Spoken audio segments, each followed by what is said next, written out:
একজন মানুষ সর্বপ্রথম কোন জিনিসের প্রেমে পড়ে জানেন? কথার প্রেমে পড়ে। কিসের? কথার প্রেমে পড়ে। কথার ধরন, কণ্ঠস্বর, তার অ্যাটিটিউড, তার শব্দের জাদু, এটা মানুষের হৃদয়কে জয় করে ফেলে। আল্লাহ রাসূল সাল্লাল্লাহু আলাইহি ওয়া আলিহি ওয়াসাল্লাম তিনি নিজেও বলেছেন, ওয়া ইন্না মিনাল বায়ানি লা সিহরা, কিছু কিছু বক্তব্যের মধ্যে জাদু আছে। তো রাসূল সাল্লাল্লাহু আলাইহি ওয়াসাল্লামের এই এলোকোয়েন্স ছিল, এলোকোয়েন্স। তিনি বলতেন, উতিতু জাওয়ামিউল কালিম, আল্লাহ তাআলা আমাকে সর্বমর্ম বাচন ভঙ্গির অধিকারী করেছেন। মানে উনি যেটা বলতেন এটা ছিল very precise in wording but comprehensive in meaning. Precise in wording, শব্দের বিবেচনা এটা খুবই precise and clear, but comprehensive in meaning. এটার যে দোতনা, এটার যে appeal to the heart of the people, to the heart of the listener, এটা অসাধারণ, মানুষের হৃদয়কে জয় করে ফেলতো। আল্লাহু আকবার। তাহলে নেতা হইতে হইলে তার কমিউনিকেশন স্কিল লাগবে, কি বলেন? লাগবে? এখন নেতা আসছে, উনি বক্তব্য করতে পারতেছে না, তাহলে কি নেতা হইতে পারবে? পারবে না। তাহলে পাবলিক স্পিকিং, কমিউনিকেশন স্কিল, এটা ইটস এ মাস্ট, এটা নেতার লাগবে।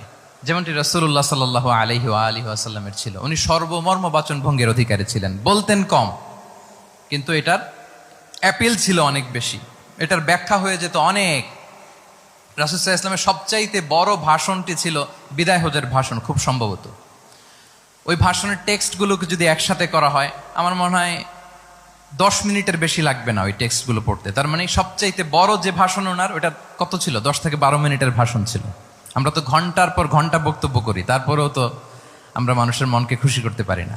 উনি সেই যে 1400 বছর আগে 10 মিনিটের একটা ছোট্ট ভাষণ দিলেন, গোটা বিশ্ব আজও হাবুডুবু খায় ওই ভাষণের ভেতর, ঠিক কিনা বলেন? তাহলে উতিতু জাওয়ামিউল কালিম, আমি সর্বমর্ম বাচনভঙ্গির অধিকারী। সুবহানাল্লাহ।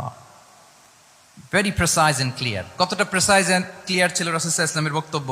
আম্মা জান আয়েশা রাদিয়াল্লাহু তাআলা আনহা বলেন, লাউ আদ্দাহুল আদ্দু লা আহসাহু, তিনি যখন বক্তব্য করতেন, কেউ যদি চাইতো যে দেখি কয়টা শব্দ বললেন বক্তব্যে, কয়টা বাক্য বললেন, চাইলে মুহূর্তে গুনে ফেলা যেত সেটা। এত প্রেসাইজ এন্ড ক্লিয়ার বক্তব্য ছিল যে তিনি কয়টা বাক্য ব্যবহার করেছেন, কয়টা শব্দ ইউজ করেছেন এই বক্তব্যে, চাইলে যে কেউ গুনে ফেলতে পারত। এবং তিনি খুবই শুদ্ধ আরবিতে কথা বলতেন, আফসাহুল লিসান ছিলেন। বিশুদ্ধ ভাষায় কথা বলতে পারা এটা অনেক জরুরি। রাসূল সাল্লাল্লাহু আলাইহি ওয়াসাল্লাম অত্যন্ত বিশুদ্ধ আরবিতে কথা বলতেন, এবং বিশুদ্ধ আরবি জানাটা বা বিশুদ্ধ ভাষাটা এত জরুরি যে আল্লাহ তাআলা তার প্রিয় হাবিবকে এই বিশুদ্ধ ভাষা শেখানোর